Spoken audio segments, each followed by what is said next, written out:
ini aku dan kawan-kawan aku semasa study di universiti dulu ada bercadang untuk bercuti ke Johor Bahru.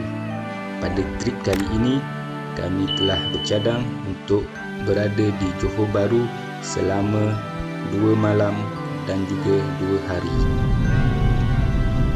Kami telah merancang untuk pergi ke Johor Bahru seawal 1 bulan yang lepas kerana untuk mengatur dan menyusun masa kami untuk dapat berkumpul bersama-sama kerana waktu kerja kami tidak sama. Assalamualaikum dan salam sejahtera guys. Okey, pada petang ini aku bersama isteri akan bergerak pergi ke Johor Bahru untuk gathering bersama-sama dengan kawan aku semasa study dulu. Okey, jom kita pergi ke Johor Bahru. Aku memulakan perjalanan aku daripada rumah pada waktu petang, lebih kurang dalam jam 3 petang. Aku mula bertolak daripada rumah untuk masuk ke highway dan menghala ke arah selatan, iaitu menuju ke Johor Bahru. Jadi jarak perjalanan aku mengambil masa hampir 4 jam, termasuk dengan waktu berhenti untuk rehat dan juga solat, dengan jarak perjalanan sejauh lebih kurang 290 km. Okay, sekarang berhenti dekat RNR Macap untuk rehat sekejap dan juga solat asar ya. Kami singgah di RNR Macap ni selama 15 minit je. Selepas selesai urusan kami kat sini, kami terus sambung perjalanan untuk ke Johor Bahru. RNR Macap ni dah lebih separuh daripada perjalanan kami. Daripada sini untuk sampai ke destinasi kami hanya perlu mengambil masa lebih kurang 1 jam je lagi. Setelah 3 jam lebih aku memandu, akhirnya telah sampai ke Plaza Tos Kudai. Okay, selepas pada habis Lebuh Raya Utara Selatan, aku akan sambung untuk masuk ke Lebuh Raya EDL dan akan menghala ke Larkin, di mana hotel tempat kawan aku tempah berada di Larkin. Jadi kami akan bermalam di sana selama 2 malam, iaitu di Hotel Seri Malaysia Johor Bahru yang terletak di Bandar Larkin dan ianya amat berhampiran dengan stesen bas Larkin dan juga Stadium Larkin. Selepas pada Plaza Tor Kempas ni, aku mengambil susul keluar ke kiri untuk masuk ke Kempas dan buat pusingan U untuk mengambil jalan shortcut untuk sampai ke Larkin, kerana Lebuh Raya ni terlalu sesak pada waktu petang dengan kenderaan yang agak banyak. Jadi aku ambil laluan ini so dapat jimat masa dan sampai terlebih awal di Hotel Seri Malaysia. Okay, sekarang aku dah berada betul-betul di hadapan Hotel Seri Malaysia. Pukul 7.30 petang. Okey, aku baru sampai dekat Hotel Seri Malaysia Johor Bahru. Hotel ni member aku yang tempah tadi sebab dia sampai dulu. Jadi ni aku datang sini tunggu dia je untuk ambil kunci bilik. Okey, jom kita masuk ke dalam Hotel Seri Malaysia.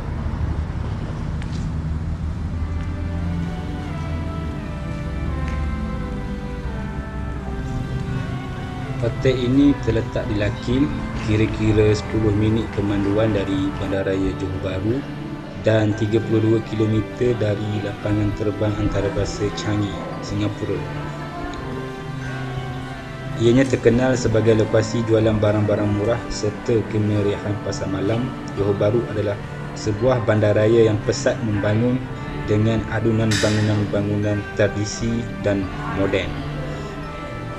Antara tempat-tempat menarik yang terdapat di Johor Bahru adalah seperti Baru Kuang Shu Warisan Johor, Johor Premium Outlets JPO, Galeri Seni Johor, Grand Palace, Masjid Sultan Abdul Bakar ataupun Masjid Negeri, dan juga Damia Bay yang terletak 25 km di kawasan pantai rekreasi. Okey, sekarang aku dah dapat kunci bilik. Aku ambil dekat member aku tadi. So bilik aku bernombor 357. Okey, jom kita masuk ke dalam bilik dan buat room tour sedikit. Okey, ni bilik standard queen. So ada satu katil queen. Okey, disediakan kelengkapan untuk buat air, ada TV, aircon, dan juga 2 kursi sofa bersama dengan satu coffee table, ada telefon, side table dan juga lampu tepi. Ini pula di dalam tandas. Okay, disediakan juga kelengkapan mandi. Okay, tandas dia, ni ruangan tempat mandi. Okay, selesai daripada kami letak barang-barang di dalam hotel tadi, kami terus keluar daripada bilik dan menuju ke tempat makan malam kami, iaitu tempat makan malam kami terletak di sini, iaitu di kedai ataupun food court bernama The J yang terletak di Seri Alam, berdekatan dengan Masai Johor. So dekat food court ni ada banyak stall-stall makanan, jadi kita boleh pilih je makanan apa yang kita nak makan. Okey, selesai daripada makan malam, kami terus menuju ke Stadium Baru Johor, iaitu Stadium Sultan Ibrahim yang terletak di Iskandar Puteri. Okey, untuk makluman, stadium ini telah mula dibuka pada 22 Februari tahun 2020 dengan kos pembinaan sebanyak 200 juta ringgit Malaysia. Stadium ini adalah stadium yang menggantikan stadium bola sepak yang terletak di Lakin. Okey, stadium ni kalau pada waktu malam kita pergi, memang kita boleh tengok dia punya cahaya lampu yang berwarna merah biru ni, simbolik menunjukkan warna JDT. Jadi pada waktu malam stadium ni agak kelihatan cantik daripada jauh dengan cahaya-cahaya lampu.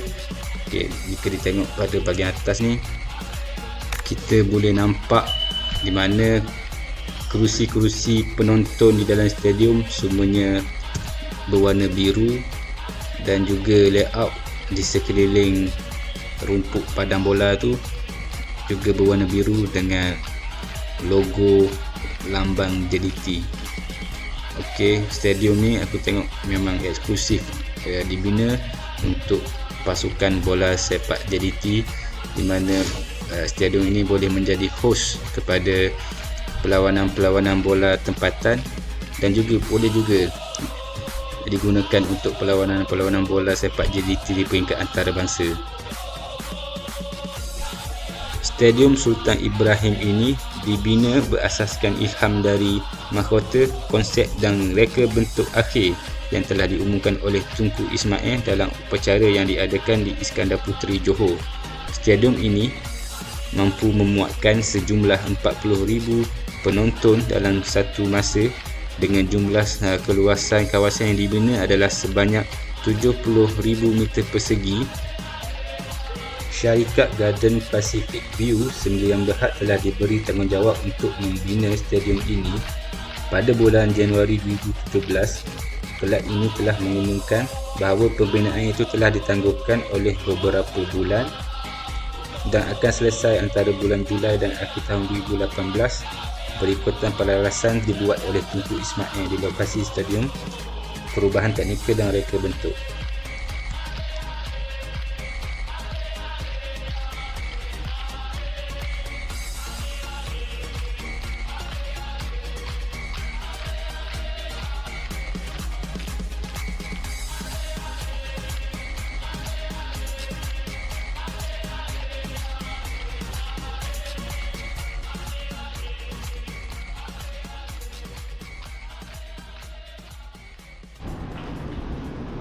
Kita pergi sarapan pagi dulu.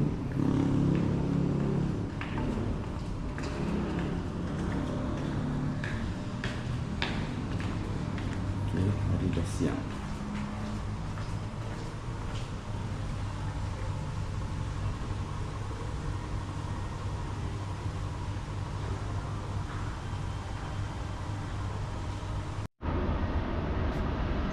Jadi pagi ni aku pergi sarapan dulu sebelum ada nak buat satu aktiviti pada tengah hari ni. Okay, nanti korang akan tengok apa aktiviti yang aku buat dengan kawan-kawan aku pada waktu tengah hari dan petang pada hari ini ya.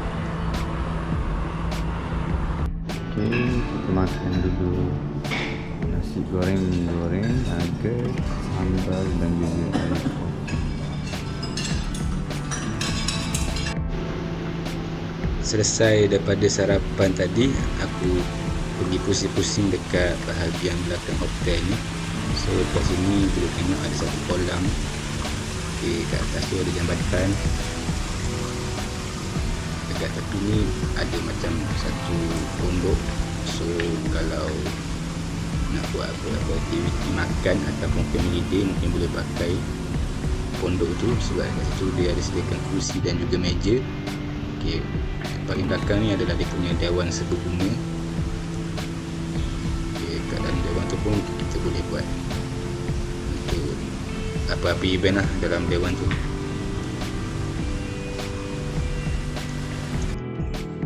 Okay, ni aku dah tukar bilik sebab bilik aku yang malam tadi, yang aku stay malam tadi tu, dia punya aircon tu rosak dan tak rasa sejuk. Jadi aku request dengan reception untuk tukar bilik. Jadi ni aku dapat bilik baru. Dia bagi bilik queen dengan ada satu katil queen dan juga satu katil single ni. Okay, so bilik ni dia punya aircon okay, sejuk lah daripada aircon yang bilik satu lagi untuk kita orang stay dekat sini satu hari. Okay, ni kita masuk ke simpang untuk ke hutan Lippo Pulai.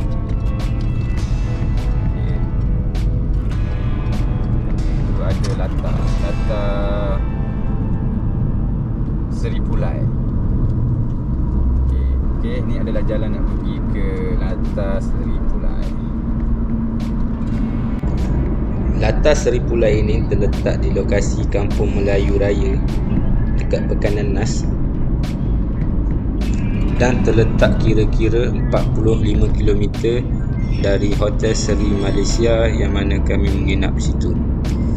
Latar Seri Pulai ini terletak dalam kawasan ladang kelapa sawit di Jalan Pekanan Nas ni. Dalam sepanjang laluan nak ke Latar Seri Pulai ni, kita akan menempuhi jalan nak pergi ke hutan Lippo Seri Pulai dan juga Gunung Pulai. Untuk kaki-kaki aktiviti outdoor rekreasi, bolehlah singgah ke tempat hutan rekreasi Pulai dan terus untuk mendaki ke Gunung Pulai.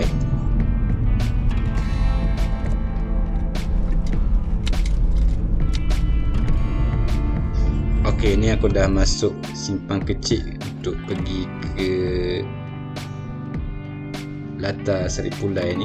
Okay, kalau korang boleh nampak sebelah kiri tu ada tempat dia, sebelah kanan ni adalah tempat parking kereta. Okay, jadi tempat parking kereta ni terletak betul-betul dalam ladang kelapa sawit lama ya. Okay, so aku masuk untuk parking kereta kat sini. Bayaran parking sebanyak RM2. Kalau korang boleh tengok, banyak kereta-kereta yang telah parking tak kat sini. So ramai juga pengunjung yang datang kat sini bersama dengan keluarga-keluarga, dengan anak-anak untuk bermain air di Latar Seri Pulai ni. Okay, jom kita masuk dan tengok apa yang ada di Latar Seri Pulai.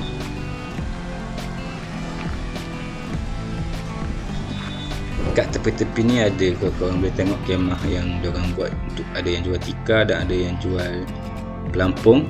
Kat dalam ni juga ada buat untuk sewaan pelampung. Kalau korang tak ada bawa pelampung, korang boleh beli ataupun sewa pelampung untuk bermain di gelongsor air yang terdapat di Latar Seri Pulai ni. Okay, sekarang aku dah di hadapan pintu masuk. Untuk tiket masuk bagi kanak-kanak adalah sebanyak RM10, manakala untuk dewasa adalah RM15. Latar Seri Pulai ini dibuka setiap hari dari pukul 9 pagi hingga 6 petang. Untuk korang yang datang ke sini boleh bawa siap-siap tikar untuk diguna sebagai alas untuk tempat piknik. Boleh juga bawa makanan sekali untuk dimakan pada waktu tengah hari atau petang setelah korang bersama keluarga penat bermain air. Tempat ni memang special sebab ini dibina di dalam ladang kelapa sawit. So korang boleh tengok dia punya gelongsor air dan juga kolam-kolam tempat mandi semuanya berada di dalam ladang sawit.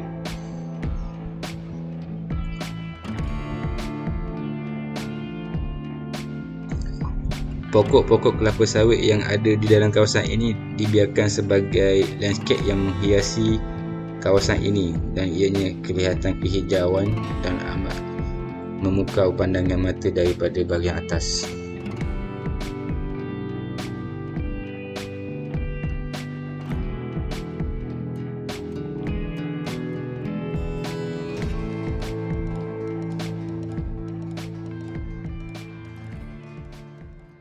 Okey, ini dia punya kaunter tiket.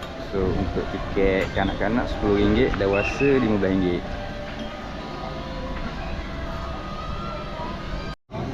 Jom kita tour masuk ke dalam kawasan ni. Okey, dekat sebelah kanan kita masuk ni ada tandas. Jadi tandas tu boleh digunakan untuk tempat salin baju.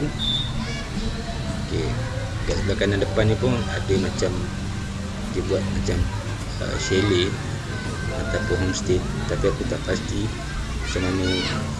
Kalau nak sewa bilik tu untuk malam boleh ke ataupun tidak, ataupun dia ni disediakan untuk sewaan pada waktu siang saja. Kalau korang datang kat sini, korang boleh tanya dengan pihak pengurusan. Okey, ni adalah dia punya gelongsor air. So dekat sini aku tengok ramai budak-budak belatur untuk bermain gelongsor air menggunakan pelampung mereka. Okey, daripada atas ni, okey, diorang akan pergi menggelongsor sampai ke bawah tu dan masuk ke dalam air. Jadi gelongsor air ni aku tengok tidak putus-putus, budak-budak naik untuk bermain kat sana. Okey, di sini adalah kolam dewasa. Sebelah kanan daripada kolam dewasa ni, korang boleh tengok dekat situ ada 2 ataupun 3 lagi kolam yang digunakan untuk budak-budak. So dekat kolam dewasa itu budak-budak tidak digunakan masuk untuk mandi ataupun berenang kerana kedalaman dia lebih kurang 1 meter, jadi ini tidak sesuai untuk kanak-kanak.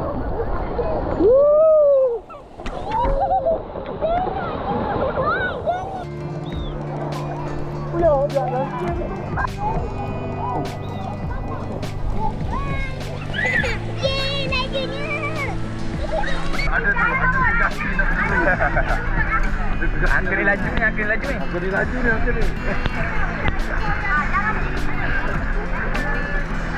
Baik dah.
Selepas selesai aktiviti kami di Latar Seri Pulai tadi, aku pun kembali ke Lankin dan singgah di stadium nama JDT ni.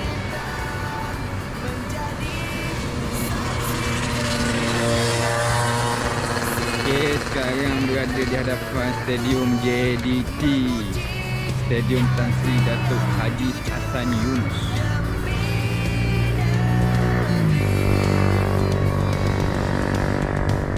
Stadium namanya JDT.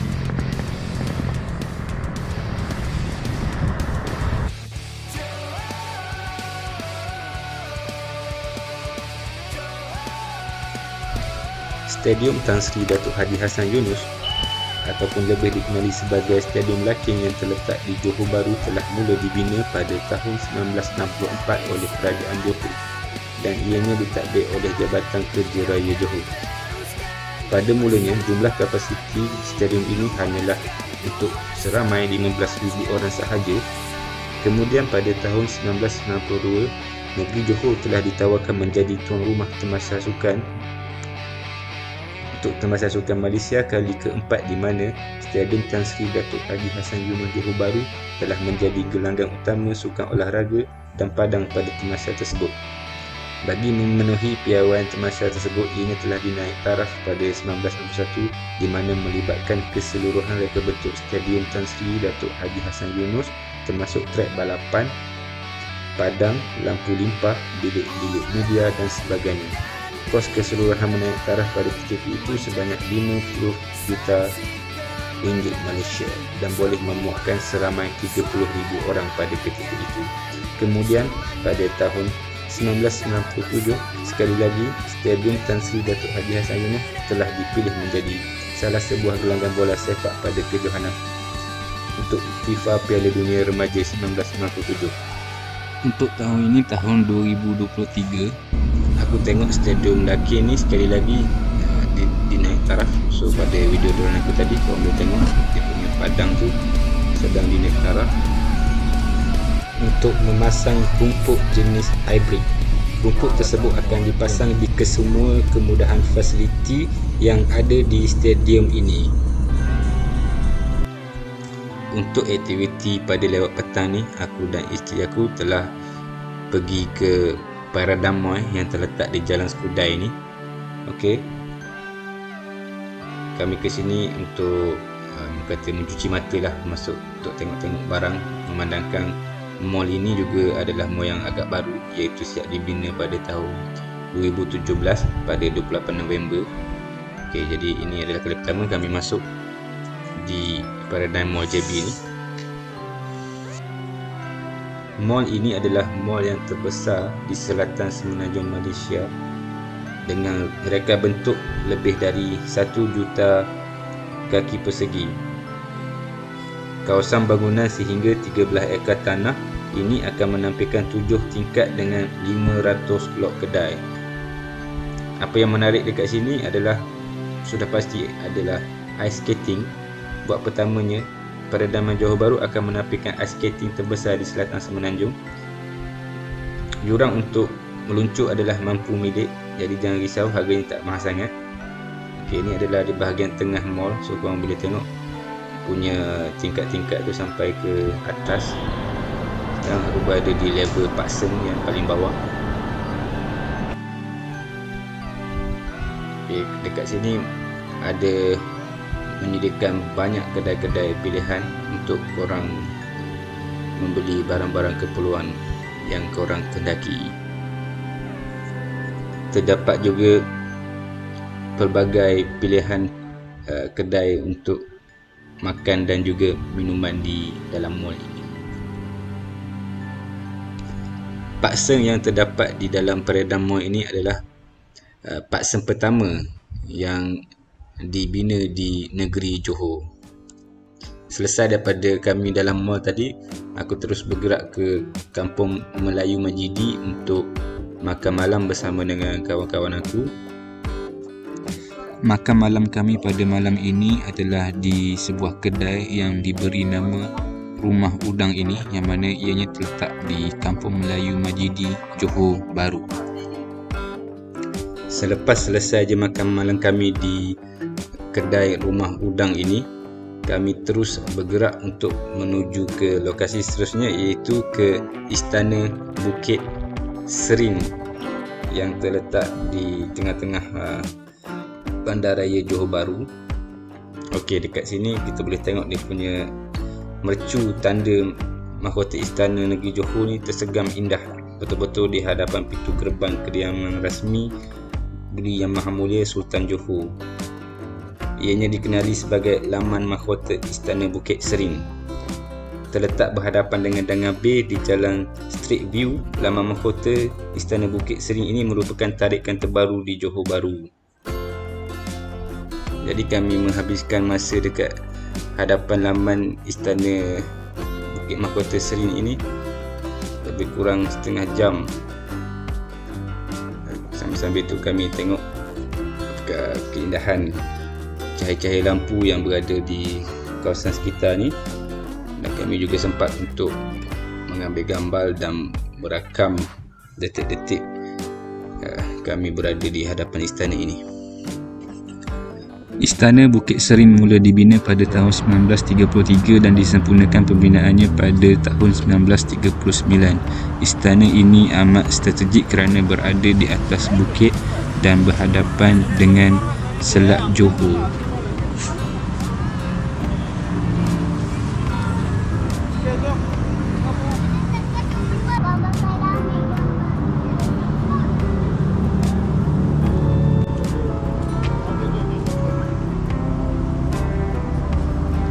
Selesai je masa kami di hadapan Istana Bukit Sering ini, kami terus ke Dangar Bay.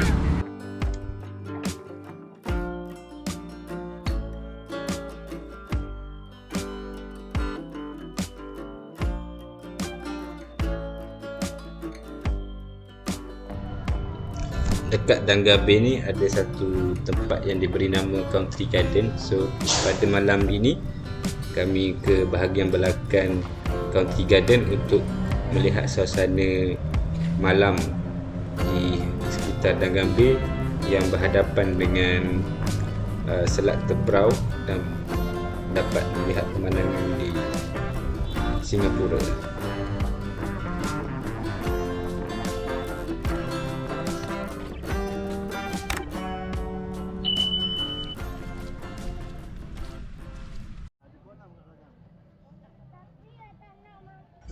Jadi kami daripada bahagian depan bangunan Country Garden, kami berjalan ikut tepi ni untuk menghala ke bahagian belakang. Okey, di bahagian belakang nanti akan ada satu tempat yang untuk kita berehat santai-santai untuk menikmati pemandangan dan suasana malam di Dangar Bay. Okey, kat sini kita boleh lepak ataupun duduk santai sambil minum air dan lihat suasana malam yang amat menarik di Dangar Bay ni. Pada suatu ketika dahulu, tempat ini dikenali sebagai Pantai Lido. Setelah mengikuti arus pembangunan, tempat ini telah ditambak untuk dinaik taraf sebagai tempat pelancongan. Kemudian ianya diberi sebagai nama Country Garden Dangar Bay.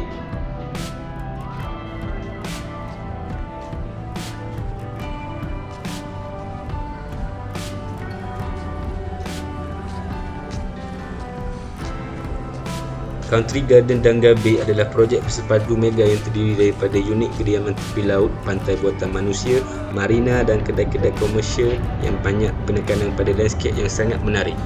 Pantai Dangar Bay mempunyai hampir 25 km garis pantai yang tersebar di tepi pantai, menjadikannya pantai utama di negeri Johor. Selepas kami selesai santai di tepi pantai Dangar Bay, kami pun bertolak balik ke hotel untuk berehat dan sambung dengan aktiviti pada keesokan hari. Okey, kita sekarang berada di hadapan kedai otak-otak JB untuk bungkus beli otak-otak JB buat balik makan. Ini dah masuk hari kedua selepas kami check out daripada Hotel Sri Malaysia tadi. Kami singgah ke kedai otak-otak JB ni untuk membeli sedikit makanan frozen, dibawa balik ke rumah masing-masing untuk dibuat sebagai kudapan apabila kami sudah sampai dekat rumah masing-masing nanti. So dekat sini ada jual berbagai-bagai jenis makanan frozen, korang boleh tengok dekat sini. Ada jual ayam pandan dan juga keropok. Di sini ada best sate ikan dijual, otak-otak. Selepas selesai daripada kami membeli makanan frozen di kedai tadi, kami terus menuju ke kedai yang diberi nama Sedap Corner ni untuk kami makan tengah hari sebelum kami bergerak untuk pulang ke destinasi masing-masing. Sedap Corner ini terletak di Jalan Abdul Samad, Kampung Baru, Johor Bahru. Kedai ni agak menarik sebab kita punya dan sikit dekat depan tu ada kolam, di mana dalam kolam tu korang boleh tengok ada banyak orang beli anak kura-kura ni. So aku agak tertarik dengan kura-kura yang berada di dalam kolam ni. Sempat untuk merakam gelagat dia orang berada di dalam air ni. So aku tengok kura-kura kat sini macam tertarik sedikit dengan punya kamera. So apabila aku merakam dia orang tu, dia orang macam seperti berusaha untuk timbul daripada air dan mencapai punya kamera.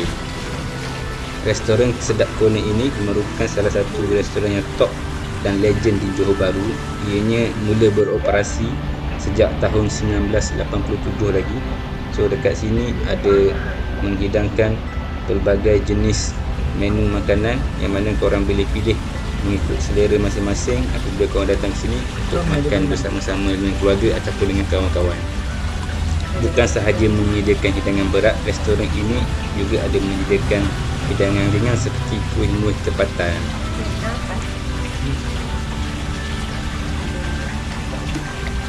Ni aku tak habis lagi dengan kura-kura yang ada dekat sini sebab aku tengok memang kura-kura ni comel. Tengok dia macam nak timbul tau, macam nak timbul untuk pergi dekat dengan kamera aku tu apabila aku rakam dia. Okay, so lepas ni aku akan masukkan kamera dalam air. So bila aku masukkan kamera ke dalam air tu, ada yang seko ni dia datang dekat dengan kamera, siap nak panjat atas aku punya kamera lagi. Memang agak comel dia kura-kura ni. Aku cukup seronok betul tengok gelagat dia orang duduk berenang-renang dalam air ni. Yang ni datang dekat kamera aku, dia panjat-panjat lagi. Nasib baik dia tak gigit tangan aku je.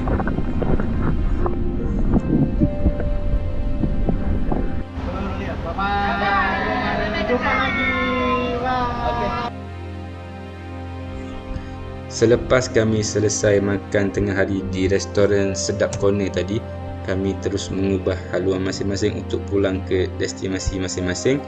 Sebelum aku pulang ke destinasi aku singgah di Masjid Negeri Johor ini ataupun Masjid Sultan Abu Bakar untuk solat jamak qasar, fardu zuhur dan juga fardu asar.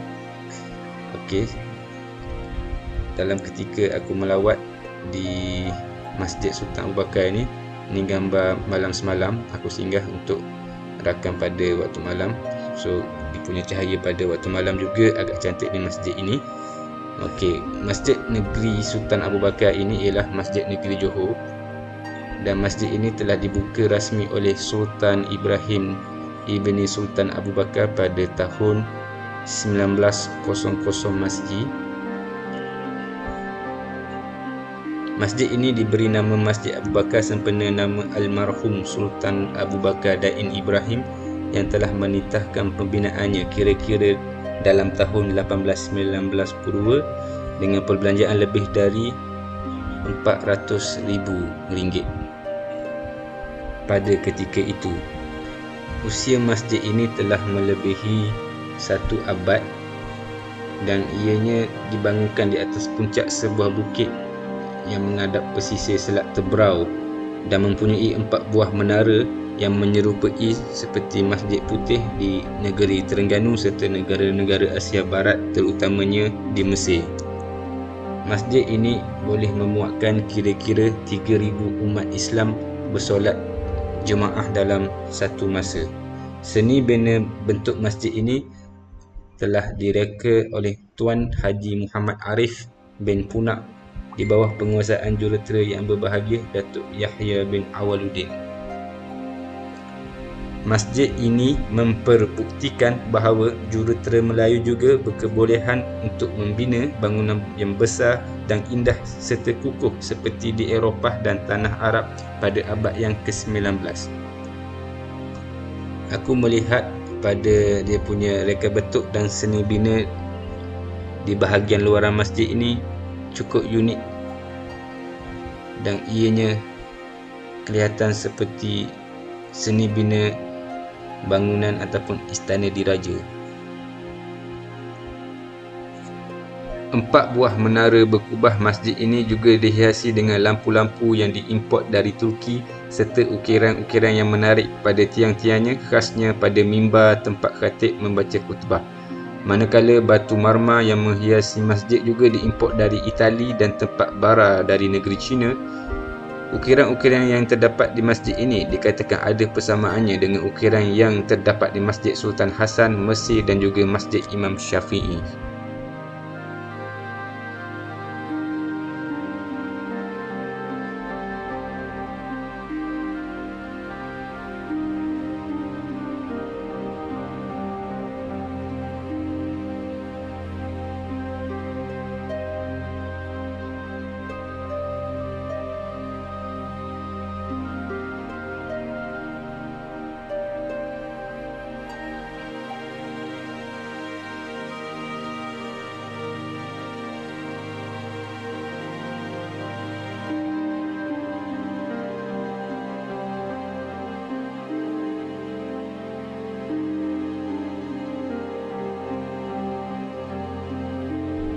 Warna cat luaran pada binaan masjid ini juga telah dapat menarik kita punya pandangan daripada jarak jauh. So dia punya warna tu memang menarik jika dilihat daripada jauh, warna kuning kekuningan ini, dan juga dihiasi dengan warna putih pada tiang dan juga pintu-pintu dan tingkap-tingkap yang terdapat di bangunan masjid ini.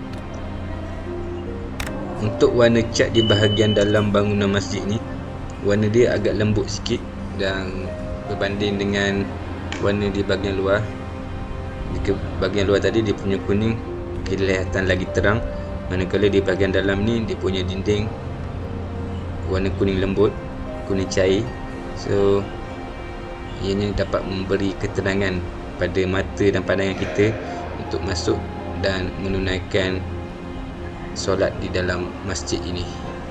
Okay, dekat bawah ni adalah ruangan untuk tempat wuduk lelaki. So boleh tengok di bahagian kiri dan kanan adalah terdapat pipe-pipe untuk jemaah-jemaah datang ke sini untuk ambil wuduk sebelum mereka solat. Di bahagian tepi masjid aku lihat ianya dihiasi dengan lampu-lampu yang cantik di atas siling ini. Pada waktu aku sampai kat sini lebih kurang pukul 3.30 ni, so aku dapati semua pintu-pintu untuk masuk ke ruangan solat utama tu ditutup, dan aku beranggapan mungkin pintu untuk masuk ke ruang solat utama tu dibuka apabila masuk waktu solat fardu dan juga ketika untuk solat Jumaat saja. So kalau pengunjung-pengunjung datang untuk solat di luar waktu solat fardu atau solat Jumaat, kita boleh guna untuk solat di ruangan tepi sahaja. Tadi aku terlepas untuk melihat dari mata kasar aku sendiri dia punya desain-desain di dalam ruang solat utama dan juga mimbar yang terdapat dalam ruang solat utama itu. Selepas aku selesai menunaikan solat tadi, aku keluar ke bahagian tepi masjid ni untuk pusing-pusing dan melihat keadaan sekeliling Masjid Sultan Abu Bakar ni. So kat depan tu adalah Majlis Agama Islam Negeri Johor. Kalau pergi ke depan lagi adalah kita boleh lihat dia punya menara di tepi masjid ni, yang mana dekat masjid ni ada 4 menara. Okay, daripada pandangan sini boleh nampak Selat Johor dan juga bangunan-bangunan di Singapura ataupun Singapura dari jarak jauh. Selepas kami selesai melawat di sekitar Masjid Sultan Abu Bakar ini, kami menuju ke kereta kami untuk pulang ke destinasi kami. Jadi selamat tinggal Masjid Sultan Abu Bakar dan Johor Bahru. Semoga kita berjumpa lagi pada masa yang akan datang. Maka tamatlah cerita kami selama 2 malam dan 2 hari di Johor Bahru. Sebenarnya di Johor Bahru ni ataupun negeri Johor itu sendiri ada banyak lagi tempat-tempat menarik yang boleh dilawati, yang mana tempat-tempat pancingan itu boleh kita datang untuk dilawati bersama keluarga ataupun kawan-kawan. Jadi untuk kali ini itu sajalah cerita kami. InsyaAllah jika ada rezeki dan masa dan peluang lagi, kami akan datang lagi ke Johor Bahru dan juga negeri Johor pada percutian yang akan datang. Okey, kepada korang yang telah menonton video aku ni, video aku dah nak sampai ke penghujungnya. Jadi kalau korang suka dengan video aku ni, jangan lupa untuk tekan butang like, subscribe dan tekan butang loceng untuk korang menerima notification apabila aku memuat naik video-video baru ke dalam channel aku. Okay, terima kasih guys kerana support. Kita jumpa lagi di video yang akan datang. Assalamualaikum.